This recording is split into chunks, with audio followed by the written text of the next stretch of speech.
Okay, here's another Gary video. I don't really have much of an outline for this in my head, so video is probably going to have a lot of and me thinking about what I'm going to say next. I want to start off by saying a few words about a comment that I got in my most recent Gary video. This is by First Last. And to be fair, this guy, I guess you would refer to him as like one of my trolls or whatever, because he just leaves a negative comment on every video I make, no matter what the subject matter is. So it's not like I'm bent out of shape about him saying this, but I do want to set the record straight. He says, of course Fakesagan doesn't care about Inmendum at all. He just can't stand the fact that he can't manipulate him. That's why he's not letting go. I'm wondering how many people actually see this interaction that I'm having with Gary in that way. And if they do, I'm forced to wonder why. Because it's like, what reality are you guys living in which Gary has not been a part of my life for over a quarter of the time that I've been alive on planet Earth? Like, I've known this human being for a very long time. Me and him go way back. Is it really so impossible to believe that I just care about the guy and I want him to be happy? Is that so impossible for you guys to believe? Like, I have to have some motivation where, I mean, if you guys think I'm just trying to convert a well-known YouTuber so I can kind of impress the audience and make people go, damn! I mean, why wouldn't I be going after somebody like TJ? If I was able to convert Gary into a Christian, I don't think anyone would consider that like a big surprise or a huge victory. They would just be like, oh, some mentally unbalanced loser becoming a Christian. Well, that happens every day. It wouldn't even be seen as a victory. It would.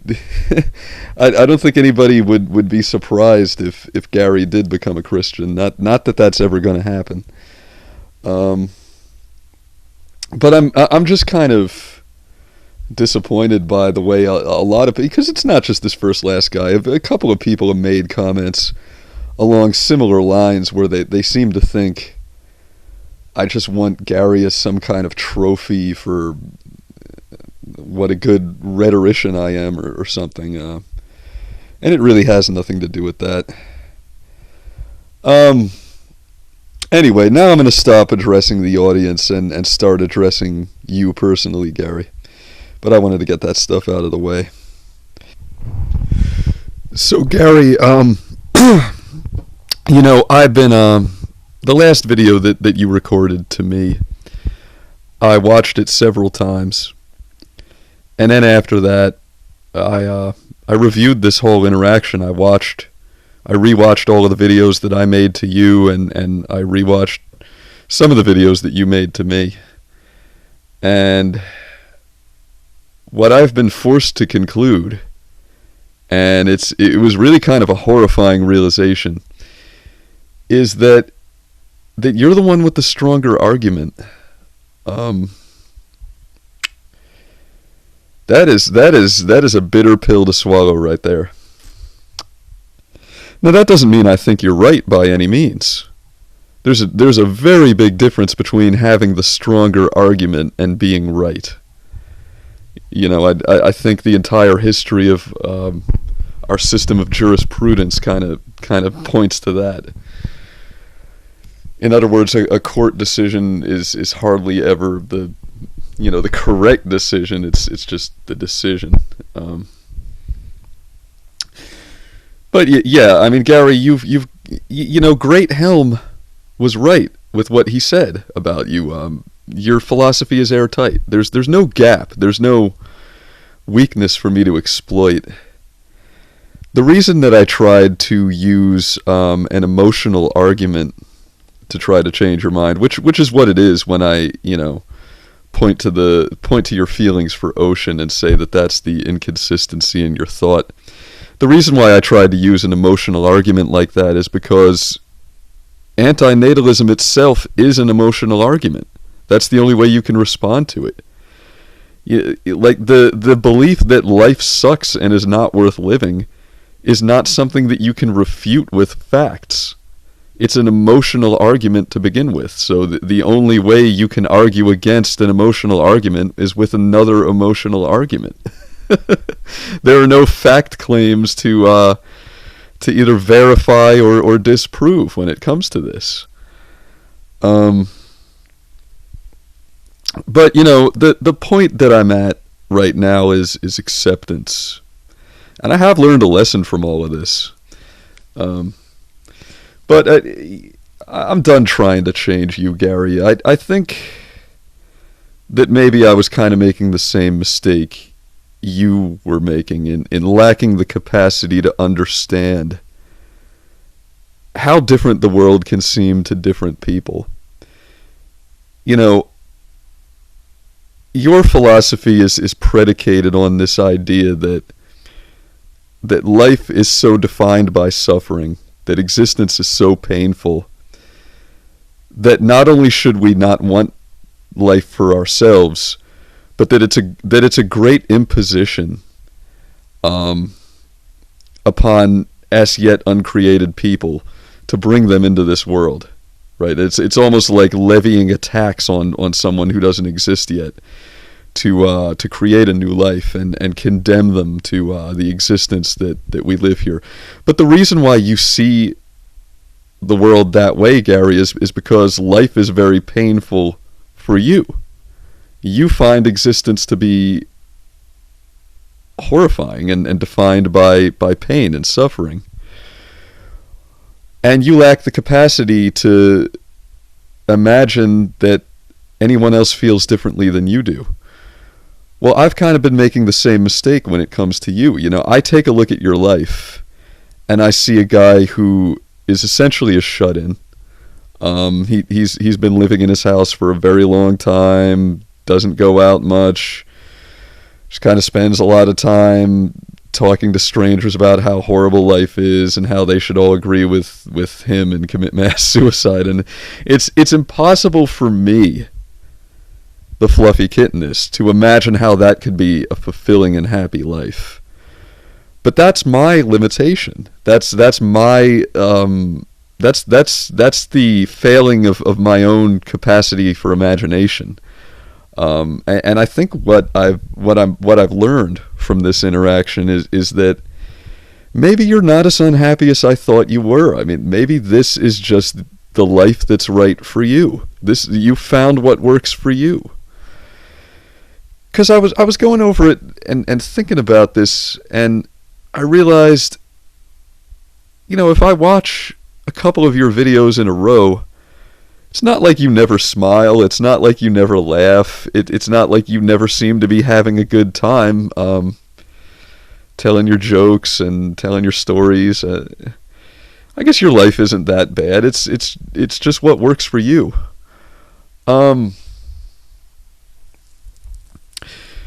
However, having accepted that fact and having abandoned any notion that I'm going to change you, and I certainly hope you've abandoned any notion that you're going to change me, because the chance that I'm going to wake up tomorrow as an ethicist is precisely zero.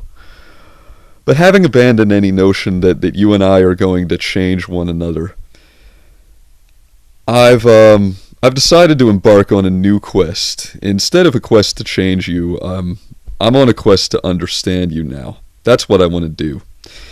So for the rest of this video, I just want to ask you some questions about your philosophy. Essentially, I want to give you what you've wanted all along through this whole interaction, which is to stop talking about personal stuff and get down to talking about your ideas. Well, that's what I want to do now. Okay, so to start off with, there's one thing about antinatalism that I've never understood, and particularly when it comes to your unique brand, ephilism, I understand it even less. And I want to make a little disclaimer first. I am not encouraging you to commit suicide.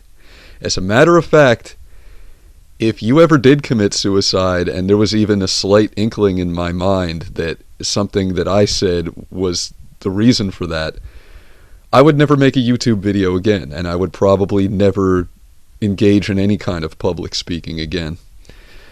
But I've never understood why antinatalists don't kill themselves if they believe what they claim to believe. Now, if you ask an antinatalist that question, what they'll typically say is something like, well, I accept my limitations as a biological creature that has a self-preservation instinct. You know, I accept that that my genes control my thought, and my genes want to perpetuate themselves, and they don't want me to die, so I don't want to die. I have this instinct to stay alive, and the only thing I can do is ride this out. Like, I can't go back and change the fact that I was born. It's impossible for me to do that. So all I can do is just ride this out, ride out the suffering, and die in my own good time. But that really doesn't make sense to me. Because you're going to die anyway. There's no way that you can avoid that.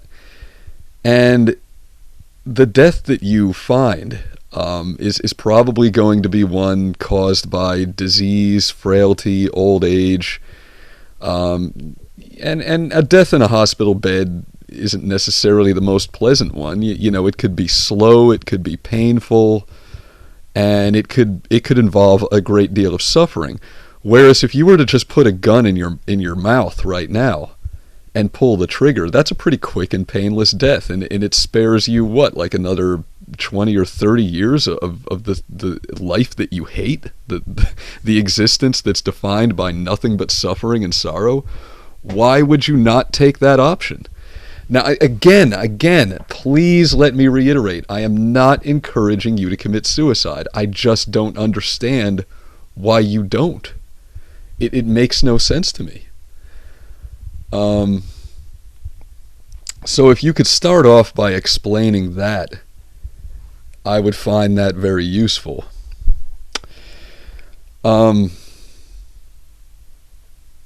Now, I also want to talk a little bit about this idea of negative and positive value to life, and the idea that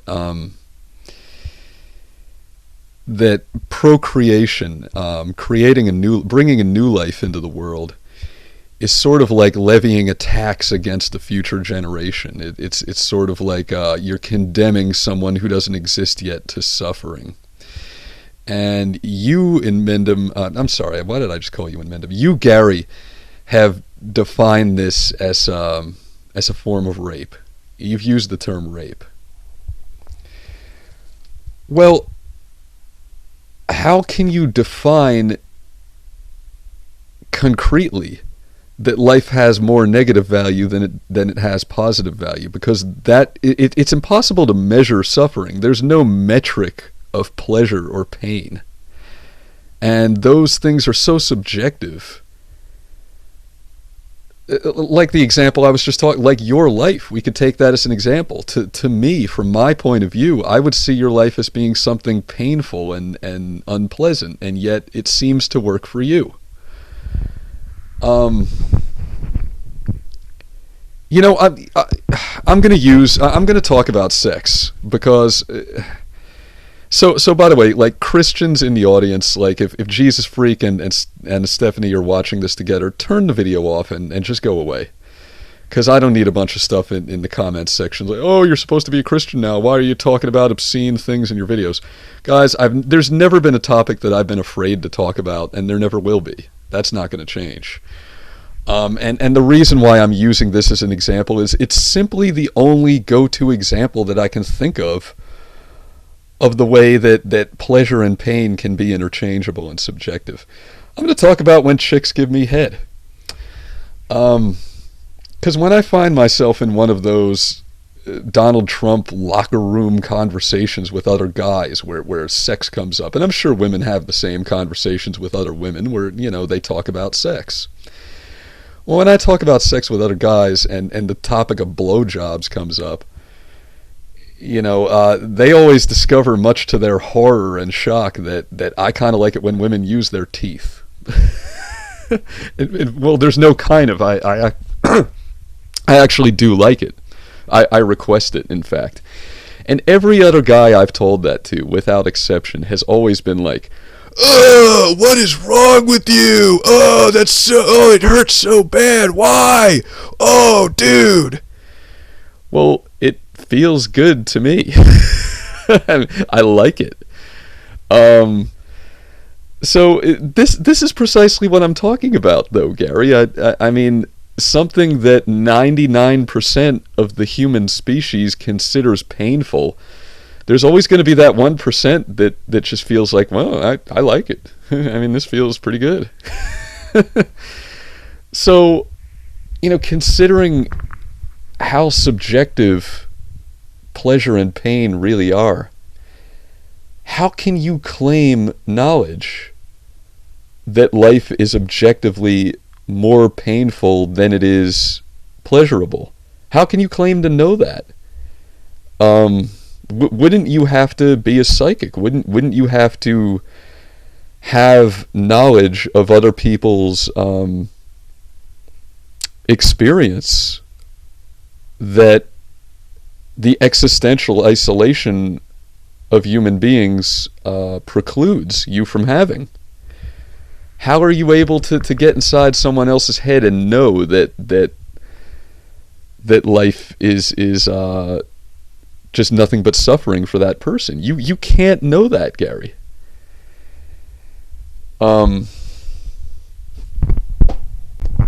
Here's another little thought. If the antinatalist refrains from committing suicide because he accepts his own limitations as a biological organism, how come he can't accept the limitations of the world? How come he can't accept the limitations of life?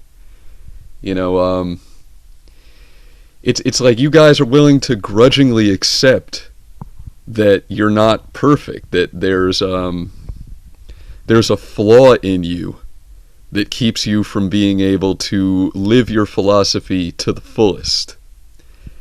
Yet you can't accept that there are flaws in that the world is less than perfect. The world has to be perfect or it's just not good enough.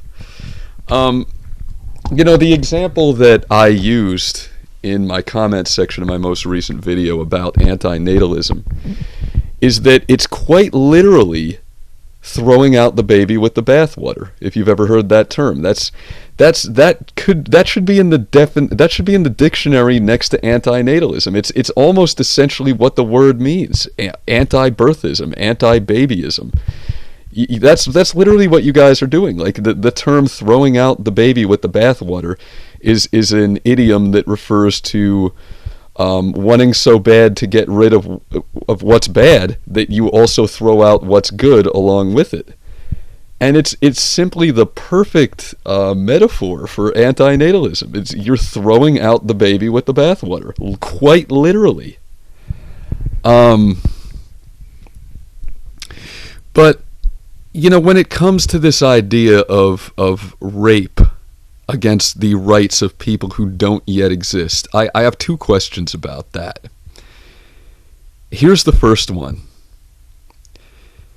What if the unborn child happens to be a person who loves life, who thinks, unlike you, that life has more positive value than it has negative value, that the scales are tipped in favor of pleasure rather than tipped in favor of pain? If that happens to be the case, then aren't you the rapist? Aren't you the rapist taking away that person's right to exist? I suppose you would just justify your decision by saying that the person is deluded. That, if you think that life is good and that there's more positive value than negative value to it, then you're just deluded, so I have to make the decision for you. But isn't that rape, Gary? Isn't that you taking away somebody else's rights?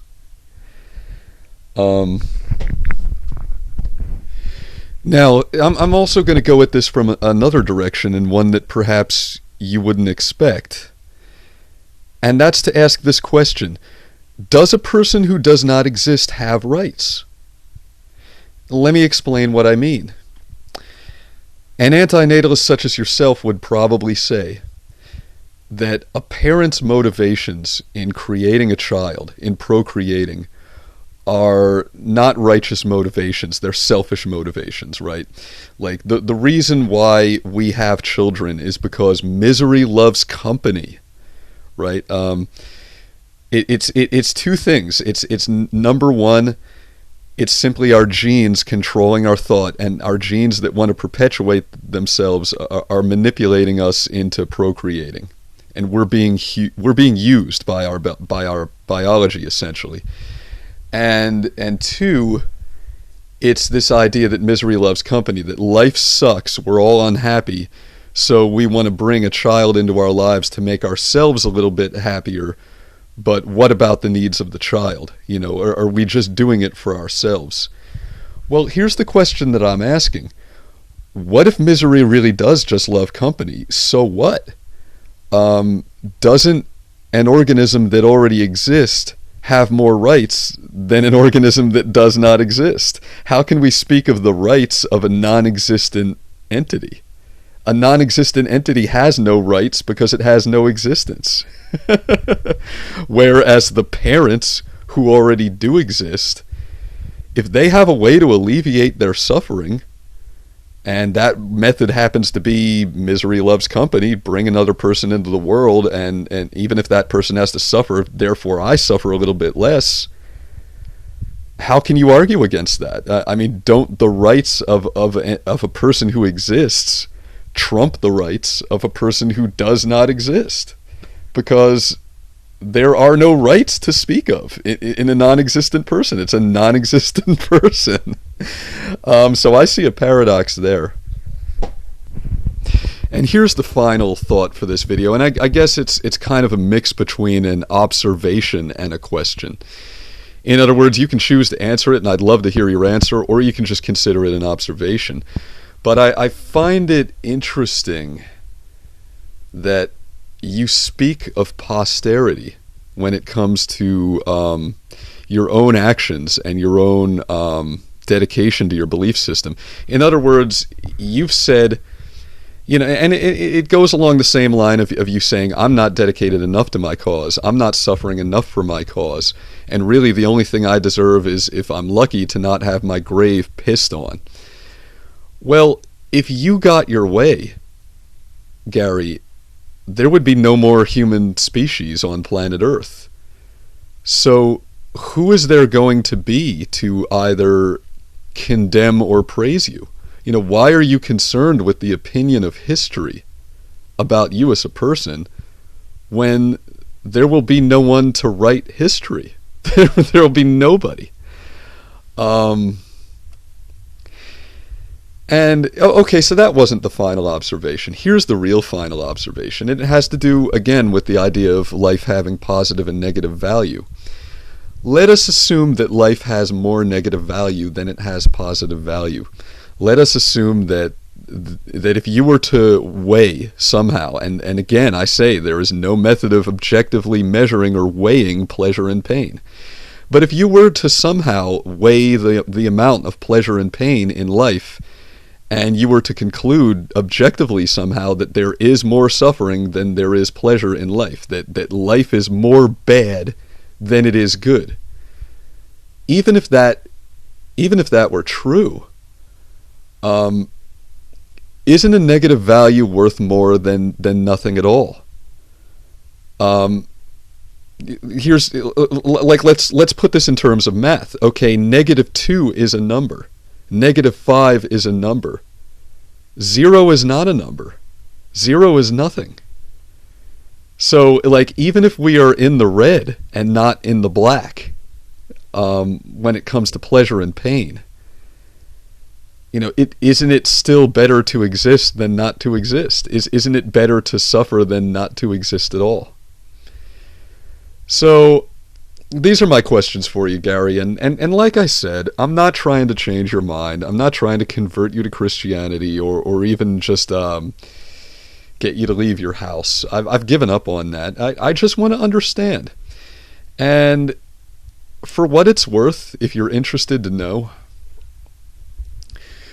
I was really eager to get you to admit that you don't actually love Ocean, so that I would have an excuse not to like you anymore. And essentially you have done that. Essentially you've admitted that there's no real deep feeling here. It really is just your genes manipulating your brain and giving you the instinct to procreate, and she happens to be the one that tickles your fancy, I guess. And yet, to my surprise, I've found that I still like you.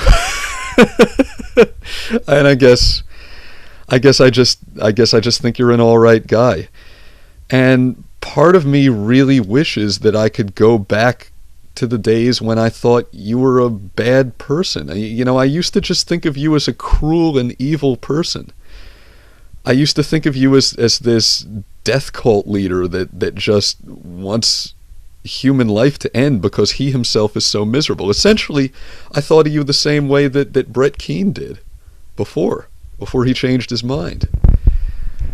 And now that I realize that you do actually care about people, that you are a good person at your core, and in fact, a very noble and selfless person in your way, it's so much harder for me to accept that truth. It's really a painful truth to accept, honestly, but it would be so much easier for me to just rationalize that Gary is an evil person, and yet I can't. I know it would be dishonest to do so. I'm forced to admit that you are a good person, Gary, that you do care about others, and you've just found a very, very misguided way of expressing it. And here again, it's just a very bitter pill to swallow. So yeah. So bottom line, I guess you and I are still friends, to the extent to which we ever were. At least I hope we are. I think you're a good person, Gary. I just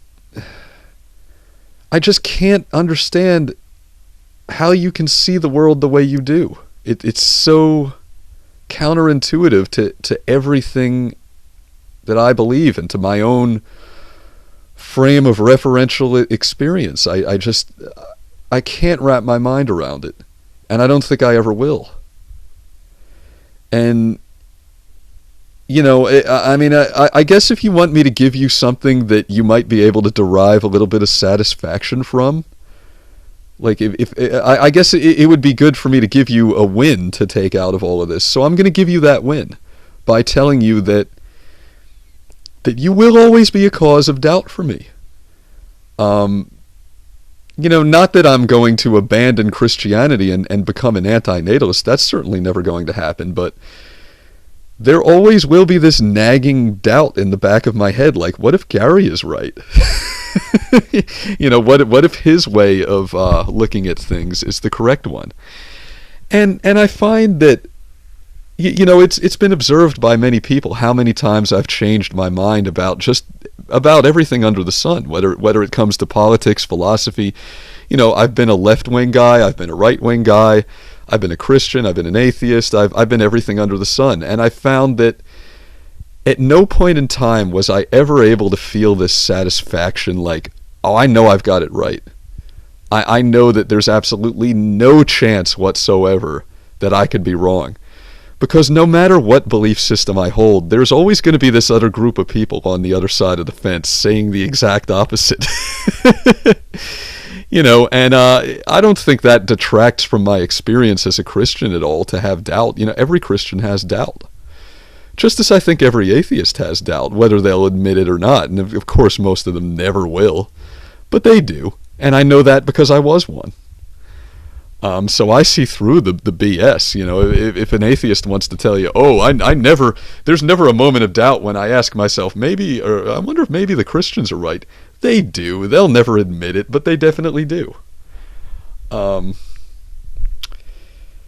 I guess maybe we're all questing after this mythical certainty in our own view of the world, our own belief systems. That's always going to be elusive. None of us are ever going to be able to find that level of certainty. So the best that any of us can do, I guess, is find the philosophy that works for us, and just try to take that as far as it'll carry us in life. But yeah, I mean, Gary, the bottom line is, I don't have a problem with you. I like you, actually. Honestly, I still consider you a person who, to be honest, I love. And it's just really hard for me to admit that you and I are never going to see eye to eye, and there's just some things we can't change.